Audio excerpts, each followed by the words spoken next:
Welcome to The Explainer. Today we're putting together a kind of field guide, a guide to surviving one of the most intense experiences on Earth, the Indian summer. We've gone through our source material and basically distilled everything: the crazy heat, the hilarious ways people try to survive it, and of course the unforgettable characters you meet into one handy guide. All right, let's just jump right in with this quote. I mean, this says it all, doesn't it? It perfectly nails the basic truth of surviving the summer. It's not just about gritting your teeth and getting through the heat. It's about what you've got to fight it with. And let's be honest, half the time, those tools are completely useless. So that brings us to our first section, and it's all about that fight. That desperate and, let's face it, pretty funny war that everyone wages against the sun. The battlefield? It's basically every single home. Okay, so the source material brings up this amazing reverence for old tech. Get this, it describes this relic, this ancient cooler that was so powerful, its full speed setting was like a family secret. Seriously, the fear was that if you cranked it all the way up, it wouldn't just make the room colder, it would literally try to fly out of the house and, take out a few neighbors on its way. And then, you've got this totally different way of thinking. This is for the folks who kind of want to look humble, but, still want all the comforts. The logic is just fantastic. Why pick between the AC and the fan? Simple solution, just run both. You get what they call total body cooling. The only tiny little side effect? An electricity bill that could probably power a small town. All right, so moving on.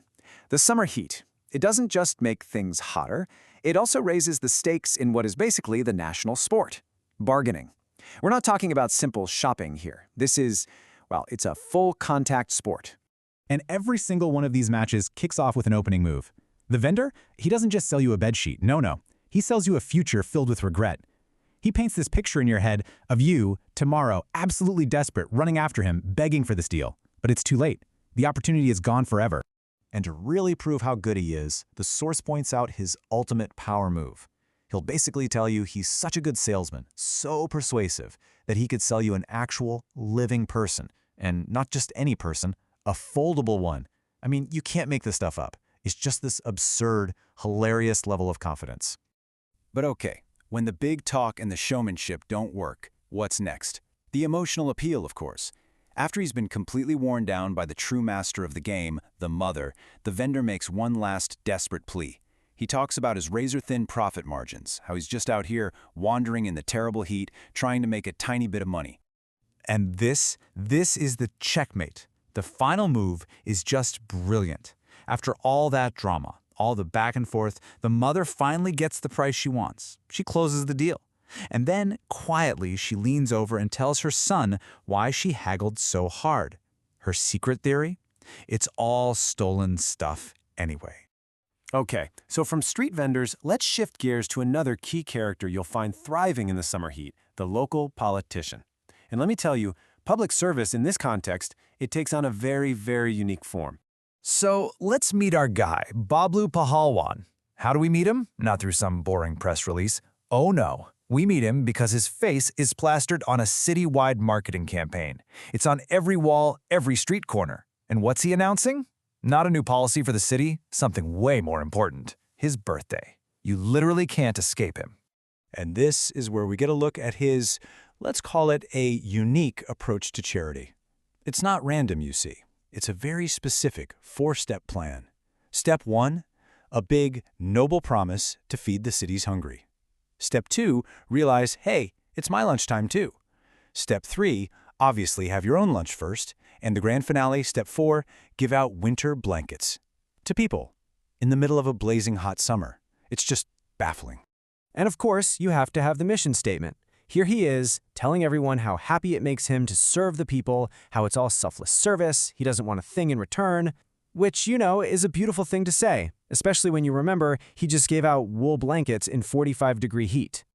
Okay, for our last section, let's pull the camera back a bit, because it's not just about the vendors and the politicians. The summer streets, they're like a whole ecosystem, just teeming with fascinating characters, and each one has its own special way of doing things. First up in our little spotter's guide, we have the scooter stuntmen. Now, these guys are true daredevils. They have this incredible, almost magical talent. They don't need something to crash into. No, they can stage a dramatic crash on a perfectly straight, totally empty road. A road so clear you could land a small plane on it.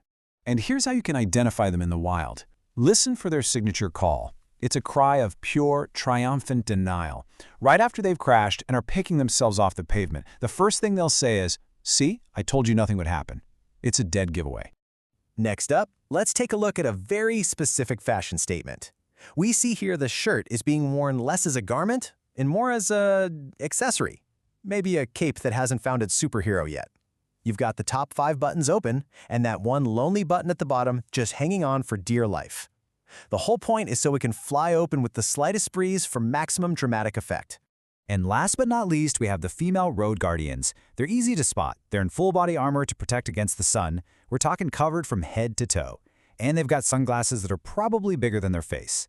Now you want to approach with caution because according to our source, when they see an obstacle in the road, the instinct is often not to hit the brakes, but the accelerator. So when you put it all together, what this guide really shows is that the Indian summer, it's not just a season. It's not just about the weather.